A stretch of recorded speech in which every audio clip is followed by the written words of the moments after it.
Bueno, buenas tardes a todos y todas. Y en primer lugar, quisiera empezar con agradecimientos. Creo que la presentación que ha hecho Vicente es estupenda, Filósofa del Mal, y quizá con las pesadillas que les voy a generar a ustedes esta noche lo van a comprender. También quisiera, era una broma, por supuesto, o no. Quisiera agradecer a Luis Parés, a Vicente, a Laura, a Álvaro, que está manejando las imágenes, por la invitación y por el apoyo, y sobre todo también agradecerles a ustedes estar aquí. Agradecer a los que hayáis pensado, o los que hayan pensado que puedo tener algo interesante que decir y por eso habéis venido, y agradecer la paciencia a los que solo habéis venido a ver la película de Séptimo Sello. Voy a intentar ajustarme a los 45 minutos, 50. Algunas personas que me conocen saben que yo tengo tendencia a enrollarme mucho, pero voy a intentar que no sea así. Es un título curioso, ¿no? Porque ¿qué hay al final de la escalera? El silencio, el mal y la muerte. Ya les avanzo que mi conferencia no es muy agradable. No es muy agradable, es verdad, soy la filósofa del mal, pero no es muy agradable porque creo que la filosofía tiene una tarea fundamental, que es pensar también en zonas desagradables, ¿no? Para intentar darles un poquito de luz, o incluso, si me permiten utilizar una etimología un poco falsa, se dice que el origen de la filosofía tiene que ver con el asombrarse, ¿no? Con el maravillarse. Y le damos un sentido positivo. Asombrarse ante las estrellas, asombrarse ante la maravilla de la naturaleza, de la maravilla del mundo, pero también asombrarse, si utilizamos la etimología latina, tendría que ver con acercar a la sombra. Así que yo creo que muchas veces hacer filosofía tiene que ver con acercar a la sombra. Y en realidad es una cosa interesante, porque quien acerca a la sombra lo que hace es dar perspectiva a las cosas. A veces todo se presenta tan luminoso que no vemos lo que es importante que veamos. En la película de Séptimo Sello, que vamos a ver hoy, que voy a ir comentando, pero que también voy a ir trufando con otras películas que he propuesto en esta carta blanca, vamos a ver que Bloch, claro, Séptimo Sello es la película paradigmática de todo existencialista, ¿no?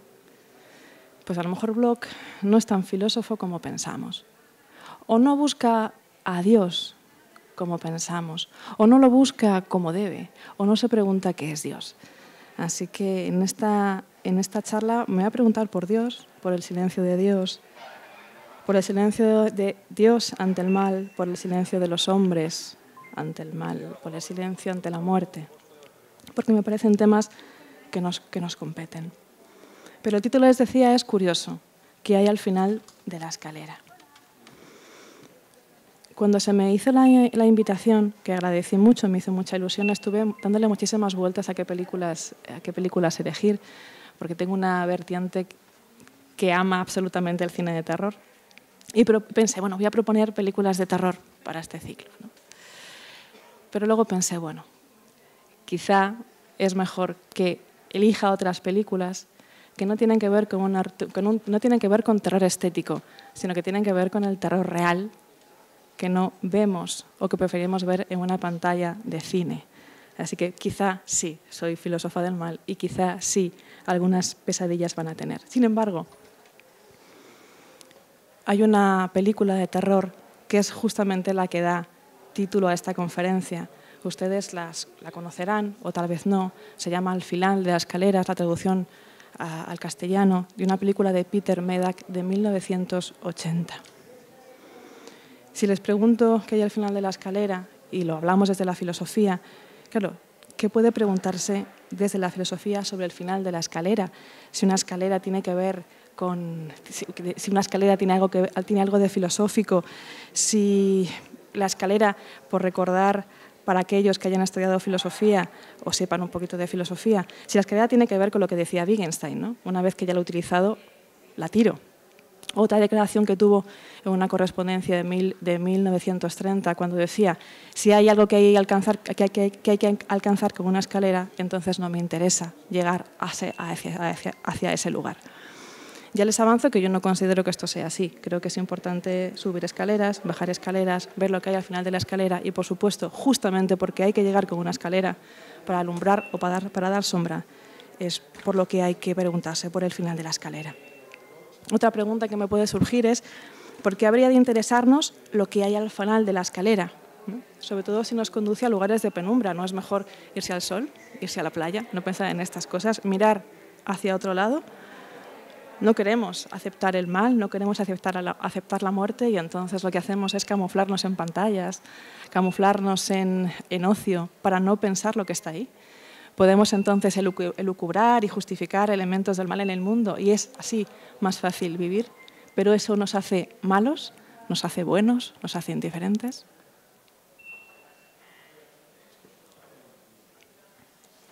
Escaleras en el cine hay muchísimas. En el cine de terror hay unas cuantas.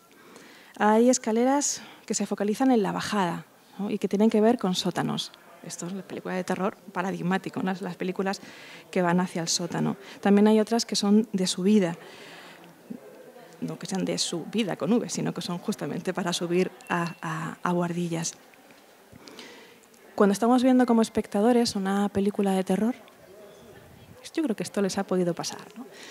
Hay un ruido en el sótano, hay un ruido en algún lugar de la casa, hay un ruido en la buhardilla, y automáticamente el personaje principal lo que hace es irse a ver lo que hay al final de la escalera. Y nosotros como espectadores y espectadoras que decimos, no bajes, imbécil, que te van a matar, ¿no?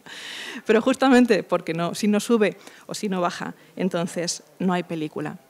En realidad hay que ser muy valiente para ir al final de la escalera. Yo no sé si a ustedes les ha pasado que han escuchado un ruido en su casa y han ido al final del pasillo. Hay que ser muy valiente para atravesar un pasillo o atravesar un salón a oscuras que nos atemoriza.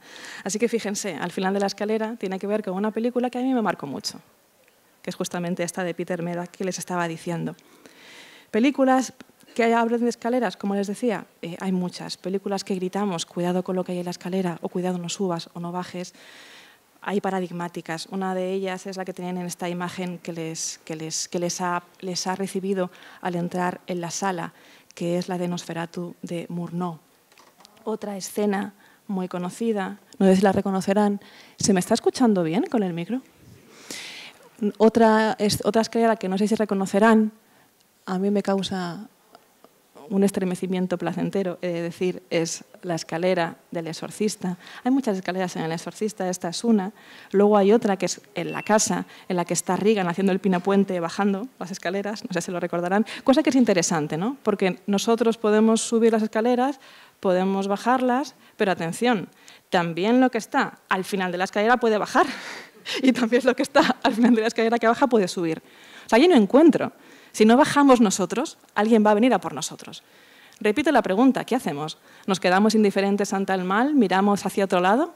¿O al final lo que hay al final de la escalera, si no somos nosotros los que vamos a ver qué sucede, nos acaba alcanzando? Otra escalera, voy a ser un poquito más dulce, es esta, ¿no? Es una escalera y un avión. Esta película está dirigida por Warren Beatty, y es de 1978 y se llama El cielo puede esperar. Los que conozcáis un poquito de platonismo, es posible que esto suene al mito de la República, justamente aquellos que suben las escaleras, ¿no? Es un poco esta idea. Luego hay otra escalera que a mí me interesa especialmente, que es esta, que no se ve mucho, que se ve algo oscuro, con una luz al final del pasillo. Interesante esto. Porque les he dicho que subir la escalera tiene que ver con alumbrar zonas de sombra. Pero ahora, en esta imagen que les he puesto, lo que hay al final del pasillo tiene luz. Así que subir la escalera es atravesar la sombra. Atravesar la sombra. Así que a veces intentar entender la realidad no es tarea grata, ¿no? Intentar aceptar el mal o el silencio, la muerte, no es tarea grata. ¿Qué representan las escaleras? ¿Suponen un ascenso o un descenso o un ascenso que proporcione un acceso al conocimiento, a una revelación o a un misterio? ¿Cuánto nos atraen los misterios, ¿no? La película del terror, lo que hay al final de la escalera. Eso que queremos ver, pero no lo queremos ver. Eso que hace que nos tapemos los ojos. Eso que hace que a algunas personas de las que estemos aquí nos guste el cine de terror, otras, por supuesto, no les gusta nada, y otras ven el cine de terror que sí ni no, y es taparse la cara cuando va a pasar algo, ¿no? Taparse la cara es interesante, taparse los ojos para no mirar. ¿Saben ustedes por qué? Porque la palabra misterio viene de una etimología griega, mío, que significa justamente cerrar los ojos. De ahí viene la palabra miope. Cuando yo no quiero ver algo, bien porque me afecta mucho, bien porque no quiero asumir ningún tipo de responsabilidad, bien porque excede a lo que yo puedo comprender, entonces no tengo más remedio que cerrar los ojos. Y en la tradición griega hay varias maneras de enfrentarse a los misterios, aquello lo que tengo que cerrar los ojos. Y que fíjense ustedes, no solamente hace que yo cierre los ojos, sino que también hace que me quede sin palabras. Y cuando me quedo sin palabras, me quedo mudo, hay un mutismo. Así que ese cerrar los ojos del misterio tiene que ver con cerrar los ojos y con no poder pronunciar palabra. Bien porque cierro la boca o bien porque estoy boquiabierta y no puedo decir nada. ¿Se acuerdan ustedes otra película de terror? El Resplandor, de Kubrick, cuando Dani ve a las pequeñas gemelas y empieza a hacer una escena muy paradigmática, no puede decir nada. El conocimiento tiene que ver, en estos misterios, tiene que ver con un conocimiento que a veces es sagrado y otras veces es maldito, que tiene terribles consecuencias. El conocimiento que yo les voy a proporcionar, no sé si es conocimiento, pero es un recorrido. Y es un recorrido que no sé si tampoco les va a proporcionar algún tipo de sabiduría. A mí, a veces yo creo que no. Pero desde luego sí nos va a proporcionar cierta conciencia. ¿Qué hay al final de la escalera? Lo irrepresentable, lo indecible, lo inefable. ¿Y qué es lo irrepresentable, lo indecible y lo inefable? La muerte, el mal, que es lo indecible, el dolor, que según se dice no se puede comunicar, no se puede transmitir. Así que yo les voy a hablar de aquello que supuestamente es irrepresentable, es indecible y es inefable. Y lo voy a hacer en una sala de cine, así que irrepresentable a lo mejor no es, ¿no? Indecible a lo mejor tampoco es. E inefable, por supuesto, tampoco es. ¿Por qué debería importarnos lo que hay al final de la escalera? Sobre todo a los que nos dedicamos a filosofía, porque a mí me impactó tanto esta película. Y he empezado con esta cuarta, no sé si es la cuarta, no, la quinta, una quinta oculta carta blanca, ¿no? Si yo tuviera capacidades para hacer juegos de manos, le sacaría esa quinta carta que no han visto en este ciclo. ¿Por qué nos debería interesar? ¿Por qué interesa para la filosofía? Bueno, porque según se dice, los filósofos miran las estrellas. El origen de la filosofía tiene que ver con ese maravillarse que decíamos. Veo aquí algunos de mis antiguos y sufridos estudiantes a los que traumaticé. Y sí, lo hemos hablado muchas veces, ¿no? Ese comienzo de la filosofía, que es tremendamente idealista.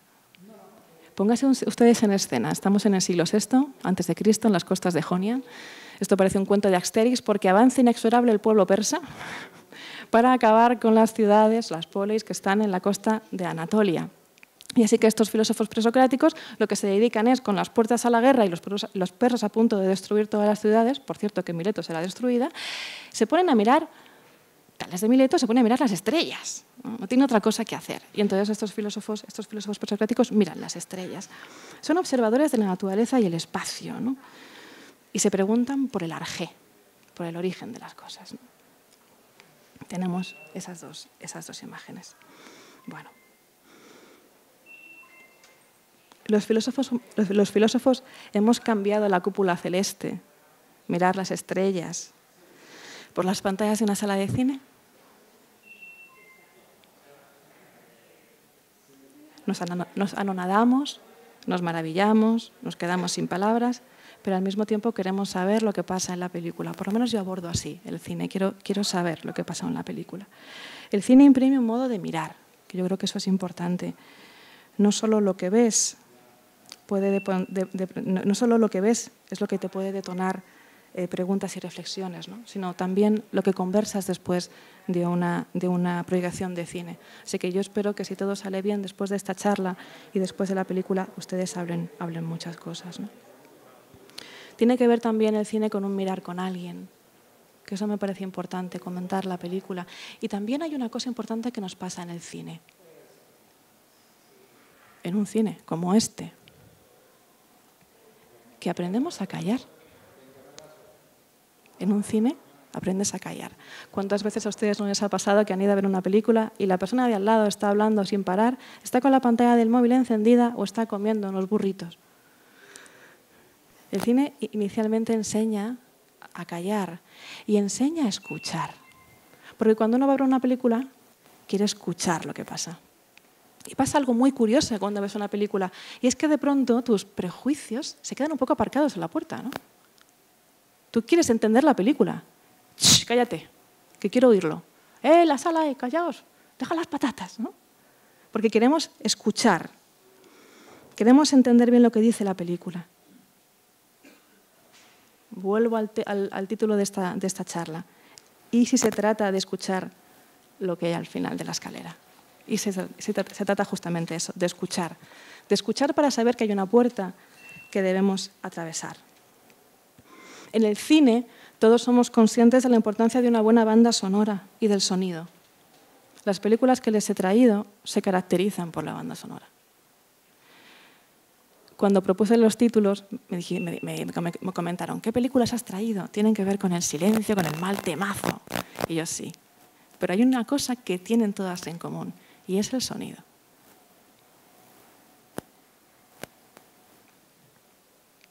Prestamos atención al sonido de las películas, ¿verdad? Y compramos las bandas sonoras de las películas. La música y el sonido es capaz de algo único. Esta idea no es mía, ojalá, es de Aristóteles. Aristóteles decía que la música y el sonido tienen algo que no tienen las demás artes. Y es que no representan un sentimiento, sino que hacen a quien lo escucha que experimente el sentimiento. Cuando escuchamos una canción tremendamente triste, estamos tristes. No es una representación de la tristeza. Y cuando es una canción tremendamente alegre, nos alegramos. Es un sentimiento original, no es una representación de nada. ¿Y en el cine? ¿Y con el cine? ¿Sentimos lo que estamos viendo? ¿Nos dejamos entonces meter dentro de la ficción? El cine consigue algo peculiar, que podría ser analizado desde el sentimiento de lo sublime kantiano. Perdónenme que me vuelva un poco filósofa más de la cuenta y les cite un sublime kantiano que tiene que ver con la tercera crítica del juicio. La tercera crítica o la crítica del juicio de Kant.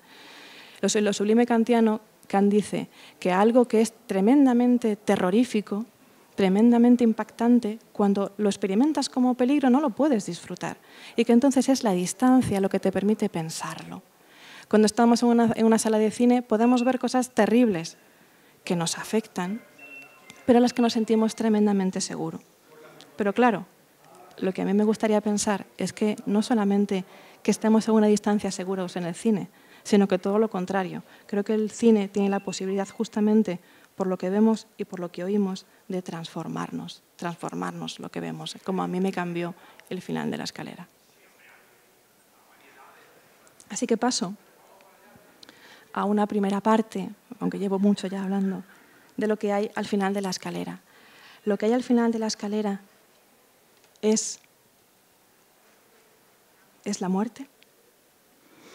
Cuando hayan escuchado o hayan visto el séptimo sello, ya lo habrán visto más veces, y esta será quizá la 10ª vez o la 20ª vez que ven esta película, se darán cuenta de que pasa algo muy extraño en el séptimo sello.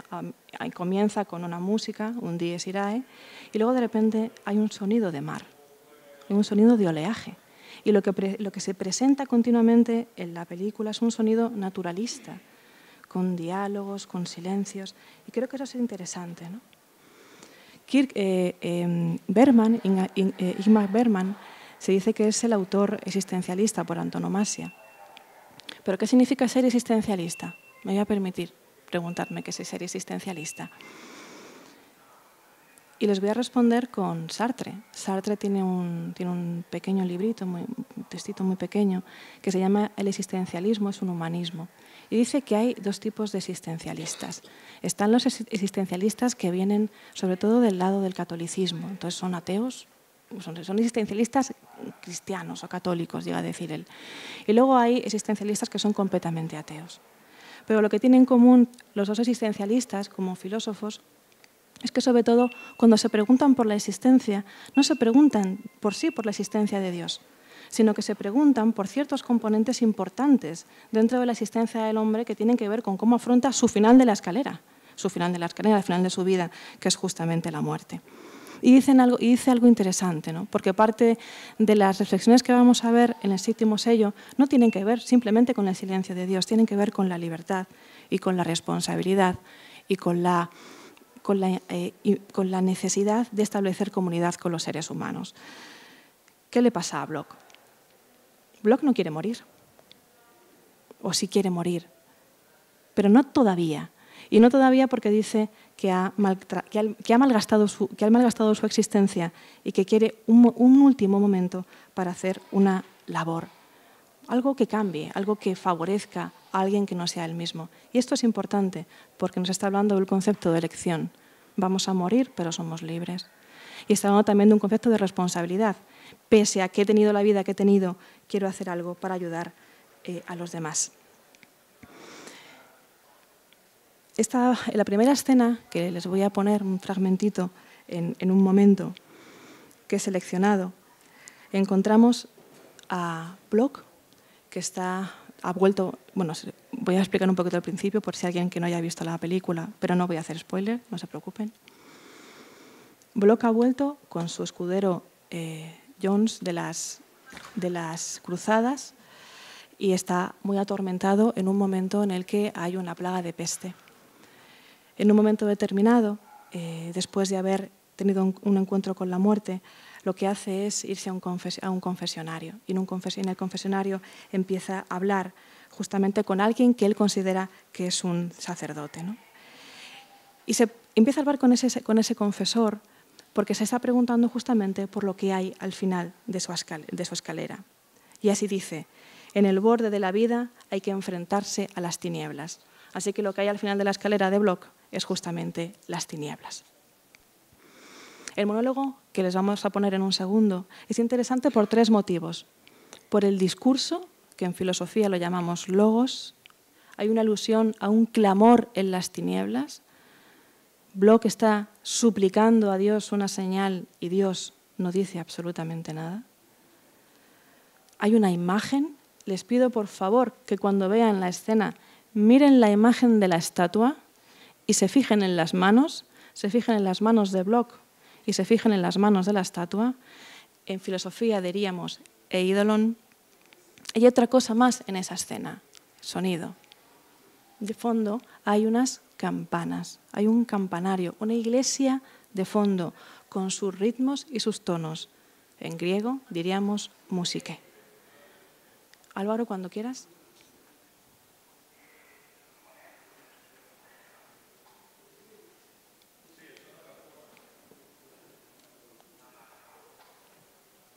¿Hay algún problema?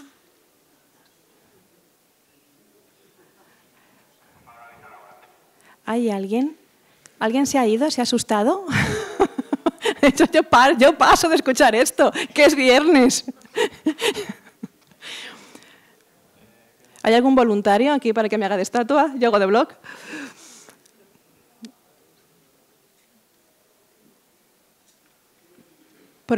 ¿Pongo yo el vídeo desde mi ordenador?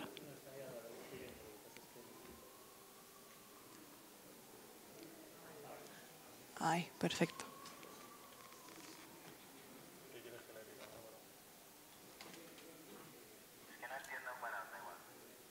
Se nos ha quedado ya muerto el pobre Bloch.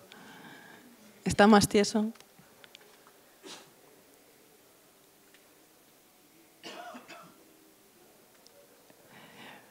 Y ahora, vale. El vacío es como un espejo puesto delante de mi rostro.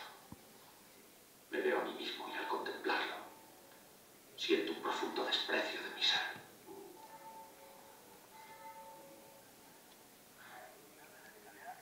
Mi indiferencia hacia los hombres y las cosas me ha alejado de la sociedad en que viví.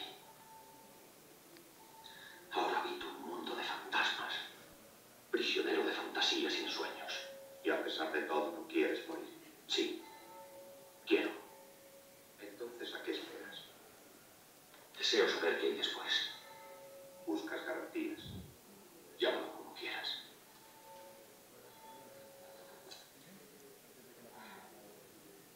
¿Por qué la cruel imposibilidad de alcanzar a Dios con nuestro sentido? ¿Por qué se nos esconde en una oscura nebulosa de promesas? hemos oído y de milagros que no hemos visto. Si desconfiamos una y otra vez de nosotros mismos, ¿cómo vamos a fiarnos de los creyentes? ¿Qué va a ser de nosotros, los que queremos creer y no podemos? ¿Por qué no logro matar a Dios en mí? ¿Por qué sigue habitando en mi ser? ¿Por qué me acompaña humilde y sufrido, a pesar de mis maldiciones, que pretenden eliminarlo de mi corazón? ¿Por qué sigue siendo, a pesar de todo, una realidad que se burla de mí y de la cual no me puedo liberar? ¿Me oyes? Te oigo. Yo quiero entender, no creer. No debemos afirmar lo que no se logra demostrar. Quiero que Dios me tienda su mano, vuelva su rostro hacia mí y me hable. Él no habla. Clamo a Él en las tinieblas, y desde las tinieblas nadie contesta mis clamores. Tal vez no haya nadie. Pero entonces la vida perdería todo su sentido. Nadie puede vivir mirando a la muerte y sabiendo que camina hacia la nada. La mayor parte de los hombres no piensan ni en la muerte ni en la nada. Pero un día llegan al borde de la vida y tienen que enfrentarse a las tinieblas. Sí. ¿Y cuando llegan? Calla. Sé lo que vas a decir. Es interesante esta... ¿Se me escucha ahora? ¿Hola? Ahora sí. Ahora no, ahora sí, ahora no, ahora sí. Qué interesante esta escena. Es el monólogo, es un monólogo en el que todos los que tenemos tendencias filosóficas existencialistas escuchamos a Bloch y decimos, ah, yo entiendo esta necesidad de entender la nada y el vacío, de entender, ¿no? Esa disputa entre fe y saber que ya había planteado Agustín de Hipona. Pero ¿se han dado cuenta del diálogo, bueno, del monólogo, del discurso, del logos, de lo que está diciendo Bloch? No escucha ni ve absolutamente nada. Está absolutamente absorto en su angustia. Está maravillado de su propio dolor. Es un dramas. Es tan dramas que ni siquiera es capaz de darse cuenta de que tiene una imagen que le está cogiendo la mano. Durante toda la escena hay una imagen cogiéndole la mano y exige, quiero que Dios me dé una señal. Quiero que Dios me dé una señal. Pero a lo mejor de lo que se trata es que hay señales durante toda la película que Bloch no está viendo, porque está ensimismado justamente en ese dolor. Ni siquiera saben con quién está hablando. Está hablando con la muerte y el tipo, no, el confesor. ¿Y qué es lo que dice? ¿Me oyes? ¿Me oyes? Respuesta de Bloch, respuesta de la muerte. Estoy aquí, te oigo. ¿Y hay algún tipo de feedback por parte de Bloch? Ah, vale, gracias. No, sigue con su rollo. ¿Cómo va a poder escuchar algo si solo se escucha a sí mismo? Esto me parece que es interesante. ¿Es esta una forma de hacer filosofía? ¿Tendría que ver con ese ensimismamiento? Porque si la filosofía tiene que ver con ese ensimismamiento, entonces Platón tiene razón. Cuando Tales miraba las estrellas, se cae en un pozo. Claro, porque está ensimismado. Pero ya les he dicho antes que la filosofía quizá no tenga que ver con esto. Y lo que hace Bloch y lo que hace Bergman en la película es otra cosa distinta. Estamos demasiado cegados en ese silencio de Dios y no estamos viendo continuamente las señales de la película, que tiene que ver, decía antes, con la libertad, tiene que ver antes con la responsabilidad y tiene que ver con la posibilidad. ¿Qué posibilidades tengo? ¿Qué posibilidades hay en la película? Fijaos, o fíjense ustedes, esa imagen de Eidolon que decía antes, esa mano que está cogiendo continuamente la mano de Bloch. Y en tercer lugar, las campanas, ese campanario. ¿Qué significan las campanas? ¿No? Cuando hay un tañer de campanas. La campana, a mí cuando veo esta escena y escucho las campanas, no puedo evitar recordar a San Manuel Bueno Mártir de Miguel de Unamuno. Qué escena, ¿verdad? Les voy a leer un fragmentito que me lo he traído. Como buena profe tengo mis textitos. Yo oía las campanas de la villa, que se dice que aquí estaba sumergida en el lecho del lago. Y eran las de la villa sumergida en el lago espiritual de nuestro cuerpo. Escuchaba las campanadas, escuchaba las campanas. ¿Qué significa la campana? Hay una filósofa, Iris Murdoch, que habla justamente en una novela de la campana. ¿Saben ustedes lo que son las campanas? Las campanas lo que hacen es sincronizar a los miembros de una comunidad. Las campanas hacen lo que Bloch no está escuchando. Bloch está completamente obsesionado en su individualidad, completamente atomizado, completamente preocupado por su dolor, como decía antes, y no está viendo justamente los elementos de la comunidad. En la película lo que encontramos es que él está intentando hacer una buena acción, reintegrarse con la comunidad. Y hay 3 figuras paradigmáticas en el séptimo sello. Bloch, el caballero, que representa este dolor espiritual pero también ensimismado. Tenemos también al escudero, que representa esos placeres terrenales, que canta, se inventa sus canciones picarescas. Y también tenemos a Mía y al juglar. Y el juglar lo que hace es inventar canciones, reírse, disfrutar, y representa justamente el placer en la vida. Pero no el placer epicúreo, no el placer en el mal sentido, sino un placer que tiene que ver con compartir. Y esto es justamente lo que tiene que aprender a hacer Bloch a lo largo de su trayecto, ¿no? Me van a permitir que haga una pequeña broma. Cuando empiezan a ver ustedes la película del séptimo sello, hay una escena maravillosa justamente al principio con el tema de las olas, cuando aparece la muerte. Y entonces Bloch le pregunta exactamente quién es, ¿no? Y la muerte tiene una extraña conversación. Y les quiero hacer un pequeño juego porque, claro, Bloch, en ese monólogo que acabamos de escuchar, dice que ha tenido una vida que ha sido completamente indiferente hacia los hombres, que no ha tenido una vida llena, que se mira a sí mismo en el espejo y lo que hace es ver su propio rostro, ¿veis? Es todo ensimismamiento. Pero ¿qué hubiera pasado si hubiéramos enfrentado a la muerte a un filósofo de verdad? No a Bloch, a un filósofo de verdad. ¿A qué filósofo le podemos enfrentar que haya plantado cara a la muerte? No me digan Sartre o Heidegger, por favor. Díganme, por ejemplo, Sócrates. ¿Se imaginan un diálogo entre la muerte y Sócrates? Me lo he inventado, perdónenme. ¿Quién eres tú?, preguntaría Sócrates a la muerte. La muerte diría, ¿la muerte? Sócrates, ¿es que vienes a por mí? Esto es un fragmento de la película, ¿eh? Dice la muerte, hace ya tiempo que camino a tu lado. Diría Sócrates, ya lo sé. La muerte, ¿estás preparado? ¿Qué dice Antonius Bloch? El espíritu está pronto, pero la carne es débil, dame más tiempo, tú juegas al ajedrez, vamos a jugar una partida. Pero no, ¿qué diría Sócrates? Pienso que nada voy a ganar muriendo más tarde, nada más que ponerme en ridículo ante mí mismo, apegándome al vivir y escatimando cuando ya no queda nada. Con que venga, vámonos ya. Esa sería la respuesta de Sócrates. ¿Pero por qué da esa respuesta a Sócrates? Porque en el Fedón, que es esta cita que yo he cogido de ese diálogo platónico, Fedón lo que dice, Sócrates lo que dice, o Platón dice que dijo Sócrates, es que él ha vivido ya una vida de la polis y una vida preocupada por los demás. Esa es la comunidad, esas son las campanas que Bloch parece que no escucha, ¿no? Sócrates, como decía antes, se preocupó por no ser indiferente. La muerte, desde luego, es aquello que encontramos al final de la escalera. Y en filosofía, les decía antes, lo que hay al final de la escalera es un tema filosófico. ¿La filosofía no va de mirar hacia las estrellas? Pues no, también la filosofía va de abordar la muerte, ¿no? Es la conocida mención a la filosofía desde el Fedón y luego secundado por Cicerón en las Tusculanas, según la cual la filosofía es una meditatio mortis. Qué lúgubre, ¿no? Es una meditación sobre la muerte. Y dicen en el Fedón, el filósofo va moribundo. Moribundo va Bloch, porque no ha vivido en una vida en comunidad, que es todo lo contrario de lo que debería hacer aquel que se dedique a la filosofía. Está obsesionado con ser escuchado. Me oyes, ¿no?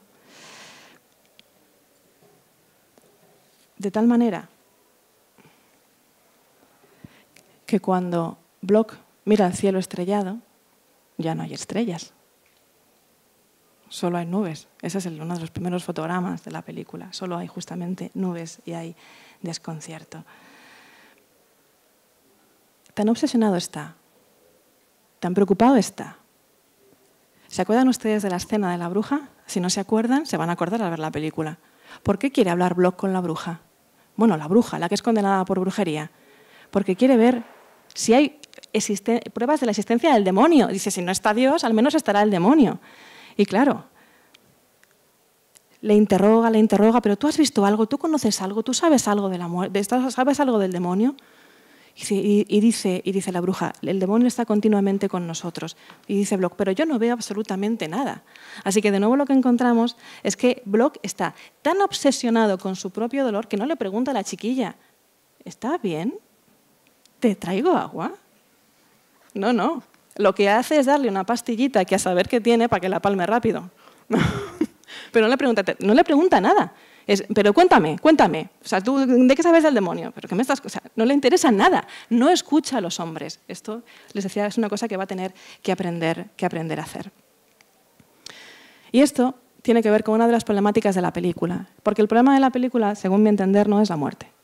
El problema son las decisiones que tomamos en la vida, que es de lo que va la filosofía. Meditatio mortis, ir meditabundo. No, la filosofía tiene que ver con un pensar sobre la vida y las decisiones que tomamos y las posibilidades que tomamos.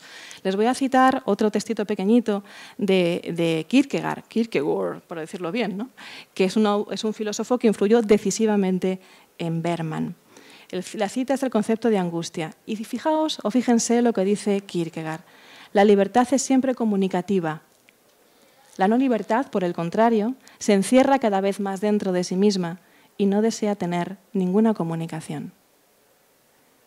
Bloch solo es libre, realmente, cuando empieza a estar en comunidad. Y eso nos da también un concepto de libertad muy interesante, porque la libertad entonces no tendría que ver con hacer lo que quiero, o no tendría que ver con unas coacciones, libertad positiva y libertad negativa, diría Isaiah Berlin, sino que la libertad solo podría darse realmente en comunidad, cuando el otro es comunicación, cuando soy libre con el otro, no a pesar de él. Y es esto una de las enseñanzas importantes que encontramos en el séptimo sello. Así que lo que le pasa a Bloch es un problema de escucha, se trata de un problema justamente de escucha, lo que nos pasa a nosotros, que miramos las películas y las escuchamos y estamos muy pendientes de lo que dice Bloch y lo que dice Julie en Azul y lo que dice el profesor en La cinta blanca y lo que dirá Patricia Guzmán en Nostalgia de la luz. El problema es que escuchamos muy bien las películas en el cine, pero no escuchamos demasiado bien lo que pasa en el día a día, porque justamente no le damos importancia a la banda sonora. ¿Escuchamos a los demás? Saco otra de mis cartas blancas, y la carta blanca es La cinta blanca. Y en esa carta blanca hay un diálogo brutal cuando Annie, la hija del médico, habla con su pequeño hermano Rudy. Ha habido un accidente en una fábrica y una de las mujeres ha muerto. Y el pequeño Rudy pregunta, ¿qué es estar muerto? No pregunta qué es la muerte, pregunta qué es estar muerto. Entonces, lo que se da cuenta Rudy al final de la escena, estaban comiendo, al final de la escena Rudy tira el plato. Lo que es interesante de esta escena es que lo que le preocupa a Rudy, aparte de tomar conciencia, por supuesto, de que todo el mundo va a morir, es la primera vez, pero vas a morir tú, Annie, pero va a morir papá, pero voy a morir yo. Hace una pregunta, ¿y mamá? ¿Mamá se ha muerto? ¿Mamá no se ha ido de viaje como me dijisteis? Y Annie le dice, no, está muerta. El problema de Rudy es que se enfada ante la mentira. Así que lo que encontramos es un problema de silencio y un problema de mentiras para no enfocarnos en la realidad. Hay dos maneras de morir, por lo que vemos en estas dos películas, en El séptimo sello y en La cinta blanca. Una es morir por enfermedad y otra es morir por un accidente. Bloch se preguntaba por el más allá y el niño se pregunta por la dimensión del cuerpo. ¿Qué es lo que tiene que pasar en el cuerpo para estar muerto? ¿Y saben cuál es la respuesta? Que nos hagan daño y que el cuerpo no lo soporte. Quisiera volver al final de la escalera, otra vez, a la película. La carta que oculté en esta baraja. El argumento, para quien no lo haya visto, cuenta la historia de John Russell, que es un compositor bastante afamado y aclamado de música clásica. Él pierde a su mujer y a su hija en un accidente de coche, el accidente de coche que están viendo. Esta escena es interesante por lo siguiente, porque también Azul, de Kieslowski, comienza con un accidente de tráfico en la que Julie pierde a su marido, compositor de música, y a su hija. Hay muchísimos parecidos entre las dos películas, por eso me interesaba mucho traerlas a colación, aunque no estuviera en las películas que seleccioné. Se fijan ustedes en esta imagen, hay una pelota de playa. Como pelota, una de las escenas paradigmáticas del final de la escalera es una pelota que baja peldaño a peldaño y asusta. Y es interesante la escena de la pelota. ¿Por qué? Porque hay alguien al final de la escalera que está reclamando la atención de John.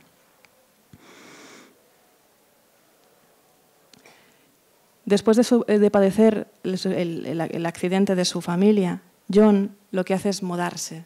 Vive en Nueva York y se va a vivir a Seattle. Y allí alquila una casa muy antigua.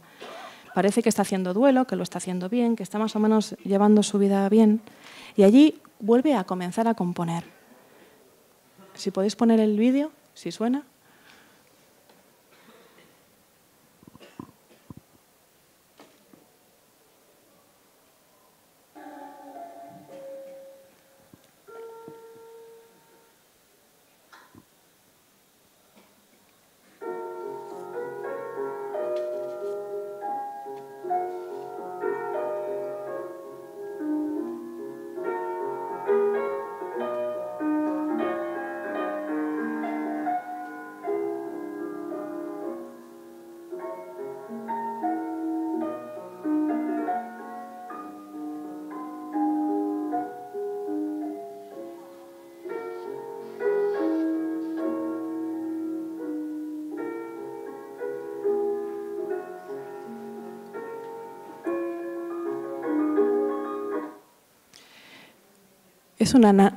¿Se escucha? Sí.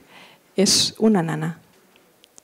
John está escribiendo o componiendo, una nana. En esta película no se plantea la existencia de Dios, sino que ya saben o pueden deducir que se trata de la historia de un fantasma, de un niño que está reclamando la atención de John. En un momento determinado habla con los que le alquilaban la casa y le cuenta cosas raras que están pasando en el edificio. Y le dicen, no tenía que haber usted alquilado la casa no quiere ser habitada. Y entonces pasa una cosa. Siguiente vídeo, por favor.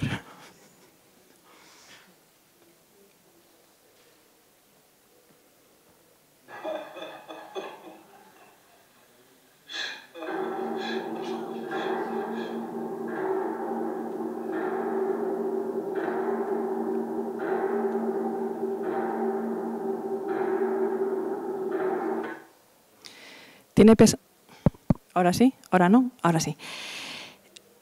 Después de muchísimas pesadillas y de pasarlo muy mal, tener pesadillas con el fallecimiento de su mujer y de su hija, está en un estado afectivo muy peculiar y puede escuchar los ruidos de la casa, puede escuchar el llamado rítmico de ese golpe de tuberías, ¿no? Algo muy extraño. Y entonces habla con la mujer con la que había hablado en la inmobiliaria, le dice, no, la casa realmente lo que quiere es ser escuchada. Y empieza a investigar. Claro que empieza a investigar. Primero porque escucha, porque está afectado por algo que le hace sintonizar con aquello que está ocurriendo en la casa. El siguiente vídeo, por favor.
was started on coincidence. But that melody must have been very popular at one time, or it wouldn't be on. Ahora sí, sí, vale. La composición que estaba tocando John, o que estaba, la canción que estaba componiendo John, la nana que estaba componiendo John es la nana que encontró al final de la escalera. Después de escuchar se da cuenta que ha estado escuchando todo el rato ese dolor que lo conectaba con el dolor de los demás. Y esto es una alusión a Susan Sontag. Así, con este argumento es capaz de cruzar el umbral para ir más allá de la escalera, porque antes ha escuchado, porque no estaba ensimismado, porque escucha. Siguiente vídeo.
Nos toca a nosotras ahora atravesar la escalera. La banda sonora de esta película es fundamental. ¿Hola? Sí. La banda sonora de esta película es fundamental, como lo es la película de Azul de Kieslowski. En Azul tampoco hay una pregunta por Dios ni por los fantasmas, pero hay una pregunta que yo quisiera hacerles. ¿Es preciso sentirse afectado de algún modo para aventurarse aventurarse a pensar lo que hay al final de la escalera? En Azul, lo que se encuentra Julie al final de su escalera es una partitura. También es una partitura. Porque los que hayáis visto la película, los que las conozcáis, sabéis que el tratamiento del color azul que representa la libertad, como en Bloch, y la música son fundamentales. Julie pierde decía antes, a su marido y a su hija.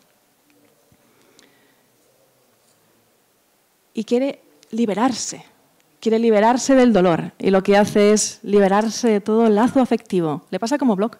No quiere saber absolutamente nada. Quiere vender la casa, quiere vender todas sus propiedades, destroza una partitura que estaban componiendo entre ella y su marido.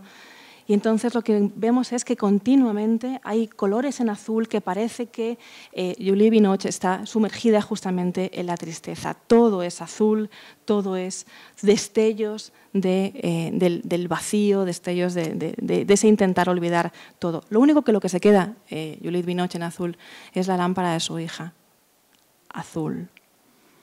Solo le queda esa lámpara. Desecha también hasta su apellido y los recuerdos, desecha todo. Cuando está convaleciente en el hospital, un poquito mejor, ya no está encamada,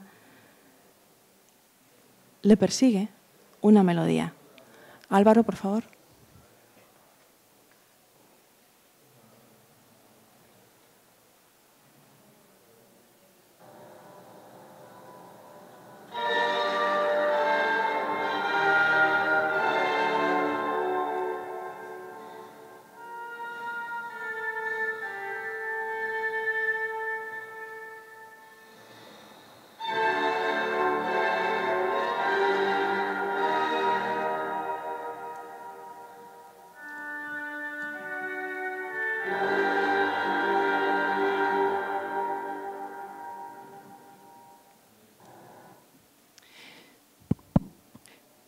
Sí.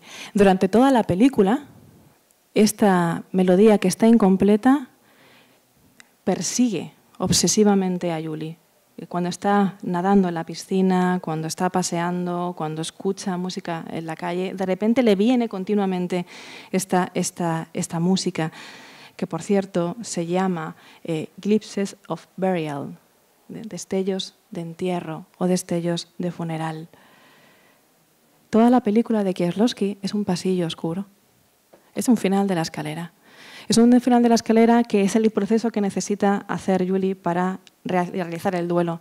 Y cuando realiza el duelo, por fin puede acabar la música de la partitura, que es, Álvaro, pone el último vídeo de Azul.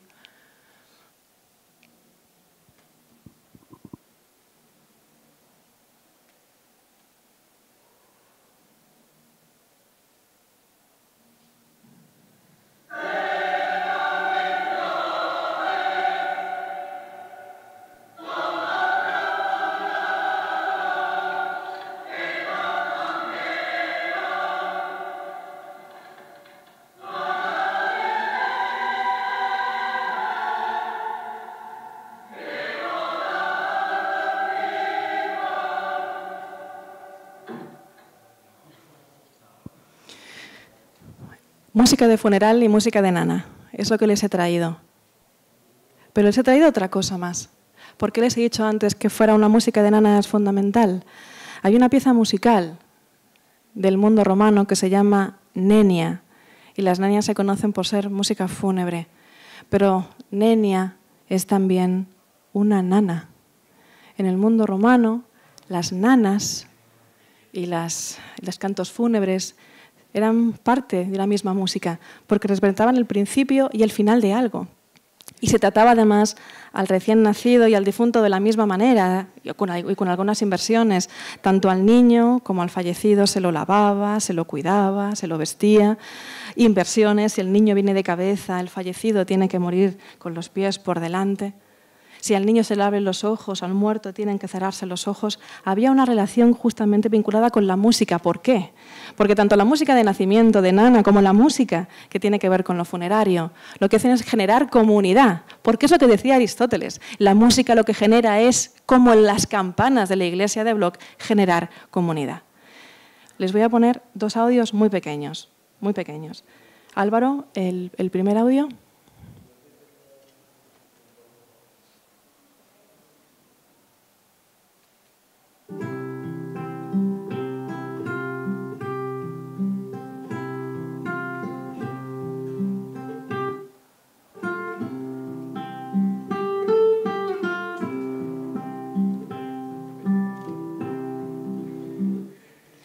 ¿La reconocen?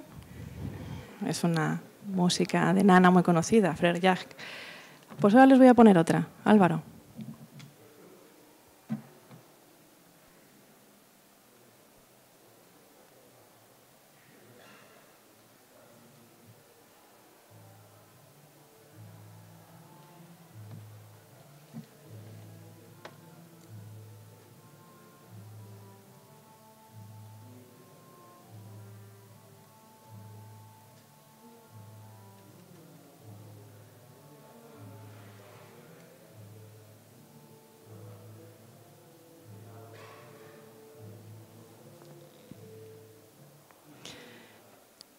¿Son las mismas notas?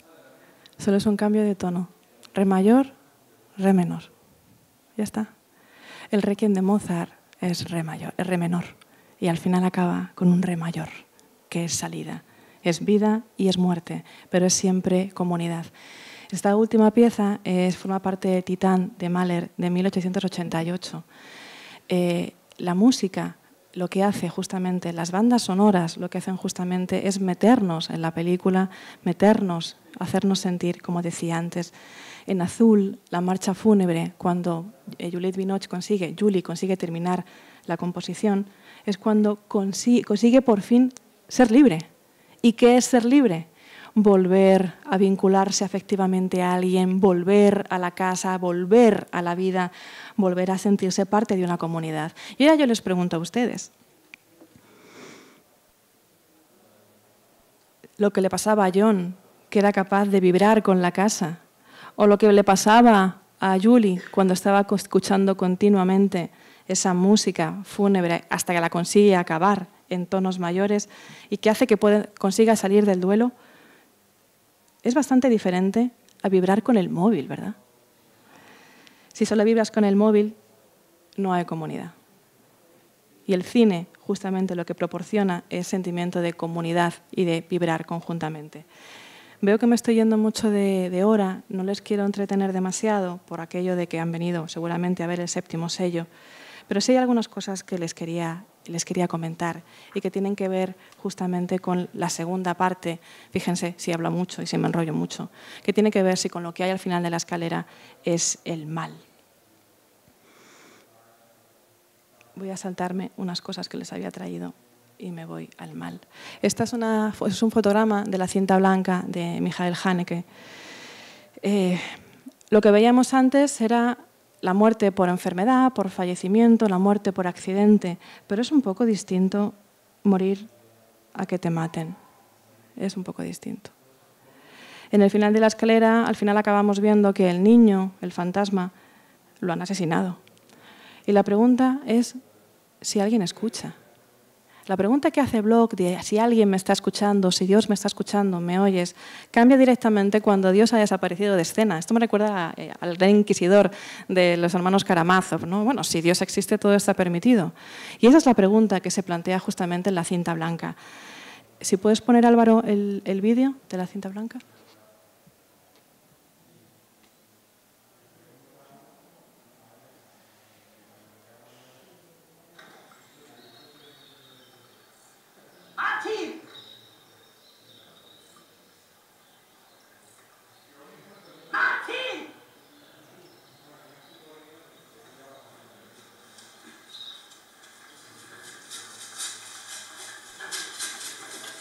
Martin, pass auf!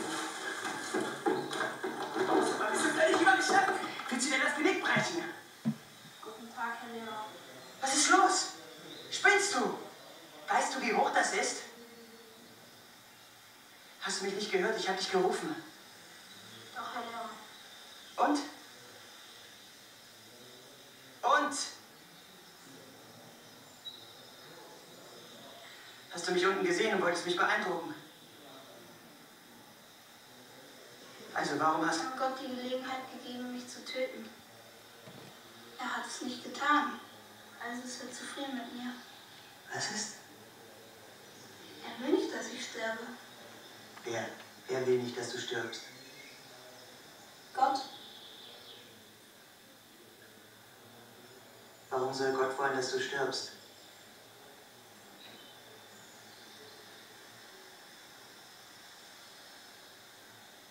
Versprich mir, dass du so einen Unsinn nicht noch einmal machen wirst, ja? Sieh mich an. Versprich es mir. Du hast kein Vertrauen zu mir, nicht wahr? Doch, Herr Lehrer. La cinta blanca presenta una reflexión sobre el mal, la famosa pregunta de por qué el mal o de dónde viene que hagamos el mal. No les voy a entretener, como decía antes, pero una de las cosas que se aprenden en esta película es formas de abordar el mal y tienen que ver justamente con hacer daño. Este niño estaba buscando que Dios le matara, y perdónenme por el vocabulario, porque es un pequeño hijo de puta. Con sus hermanos, como ustedes sabrán, lo que hace es ajusticiar o tomar la justicia por su mano. Y lo que hace es generar accidentes. El médico ata un cable para que un caballo caiga y hacer daño a un médico que ellos piensan que debe ser ajusticiado, hacen daño al hijo del varón, le dan una buena paliza, dejan ciego a un niño, o le apuñalan los ojos a un niño con síndrome de Down y llegan a matar a un pájaro atravesándolo con una tijera para castigar al padre de la niña que lo hace, que es Clara, que es la hermana de este personaje, cuyo nombre ahora mismo no recuerdo.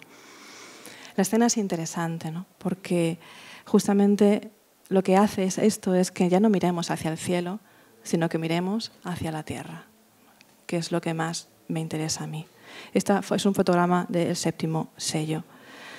La cinta blanca trata sobre el mal y el surgimiento del nazismo, como ustedes saben, y lo que apreciamos en esta película es que el mal también es una forma de relación y de aprendizaje, y que también se da en comunidad. Una comunidad que invisibiliza y que silencia. Si han visto La cinta blanca, lo peor de lo peor de lo peor de la película, según mi parecer, es cuando el profesor de la escuela se da cuenta de todo lo que ha sucedido y va a hablar con el padre de los niños, que es el sacerdote del pueblo. Y el sacerdote le amenaza cuando quiere amenazar a sus hijos. Y lo que hace es guardar silencio. No, el problema no es el silencio de Dios. El problema es el silencio de los hombres. Y ahora aquí, la última pregunta, estos 5 últimos minutos. ¿Por qué hay que preguntarse por el final de la escalera? Porque me encuentro con la muerte, me encuentro con el mal, me encuentro con pájaros muertos, me encuentro con cosas que no quiero ver. Es una imagen de Nostalgia de la luz, de Patricia Guzmán. Es el documental que les traje, el único documental. Esto no es una ficción, es algo real, es algo que aconteció. En Nostalgia de la luz, Patricia Guzmán cuenta la historia que acontece en el desierto de Atacama, en el que hay unos telescopios fascinantes que pueden ver unas estrellas. Aquí Tales de Mileto lo hubiera flipado, vamos. Estos famosos presocráticos lo hubieran flipado, mirando ese cielo estrellado. Pero claro, el documental de Patricia Guzmán no va solamente de las estrellas. Va de lo que sucede en el desierto de Atacama. Y en el desierto de Atacama lo que sucede es que se hicieron desaparecer miles de cadáveres que fueron enterrados allí y que no se pueden recuperar durante la dictadura de Pinochet. De eso va Nostalgia de la luz. Una película, un documental tan bello y también tan complicado. ¿Por qué hay que mirar al final de la escalera? Hay que mirar al final de la escalera porque somos unos sádicos, unos masocas, por la muerte, por el mal, por el problema de la libertad. Me gustaría rescatarles la reflexión de Bloch que les hacía al principio de esta charla. Tiene que ver con la libertad, tiene que ver con que somos seres intersubjetivos, tiene que ver con las posibilidades de acción que tenemos, tiene que ver con volver a vincularse de nuevo y vincularse de otra manera, que es lo que hace Juliette Binoche en Azul. Tiene que ver justamente con intentar darnos cuenta de aquellas dinámicas que sí que se siguen manejando en La cinta blanca. Antonio, al final, el 7º sello acaba bien, ¿no? Acaba en comunidad, ha conseguido hacer algo bello. Azul acaba bien. La cinta blanca no acaba bien. Empieza la Primera Guerra Mundial. ¿Y Nostalgia de la luz acaba bien?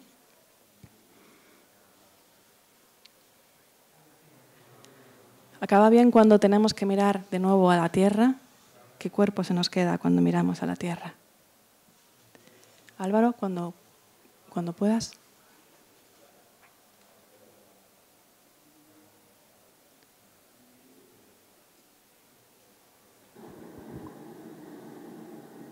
A 5.000 metros de altura, el radiotelescopio ALMA está siendo construido por varios países. Tendrá 60 antenas, es decir, 60 orejas para escuchar las ondas del cielo. Podrá escuchar los cuerpos cuya luz no llega a la Tierra. Los telescopios escuchan, otra vez bandas sonoras, escuchan las estrellas. Así que Tales de Mileto, el pobrecito, aparte de mirar al cielo estrellado, tenía que escuchar a las estrellas. ¿Y cómo escuchamos nosotros lo que sucede en el desierto de Atacama? ¿Qué importancia podría tener? Álvaro, el siguiente vídeo, y ya es el último, se lo prometo.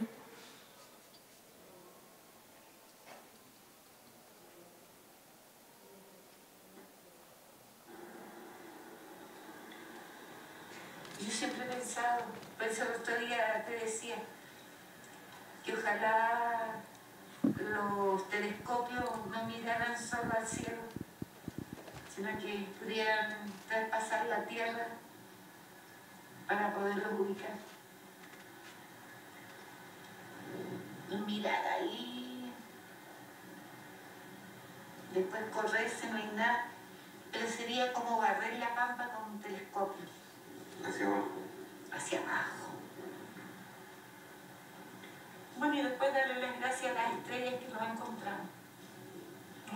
Yo sueño.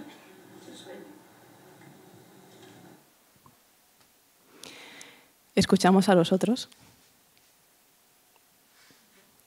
Igual que escuchamos lo que queremos, escuchamos el cine, escuchamos la realidad, escuchamos el dolor de los demás, escuchamos esto que está sucediendo, que es real. ¿Y para qué? ¿Para qué ir al final de la escalera? Hay que mirar al final de la escalera por responsabilidad. Hay que mirar al final de la escalera porque John escuchaba aquellos golpes porque estaba afectado por la muerte de su mujer y de su hija, pero hay que mirar al final de la escalera porque nos concierne a todos. Debería importarnos lo que hay filosóficamente, debería importarnos lo que hay al final de la escalera filosóficamente o no. No por la muerte, no por los fantasmas, sino por el mal, sino porque somos libres para elegir y para pensar. Y porque el problema de la cinta blanca era que el sacerdote no escuchó, que no hizo nada, que se calló, que no escuchó. Y es muchas veces lo que hacemos nosotros. Pero atención, esta dimensión de escucha que tenemos que hacer justamente cuando escuchamos una película y atendemos también, y hay que hacer en la realidad, también estaba en los filósofos presocráticos, aquellos que miraban los cielos estrellados. Heráclito decía, escuchando sin entender, a sordos se asemejan los hombres. Y Parménides, la diosa le advierte sobre el ojo desatento y el oído resonante. Así que ya ven ustedes, ya los presocráticos nos enseñaron que si queremos ir al final de la escalera, primero hay que escuchar. Muchas gracias.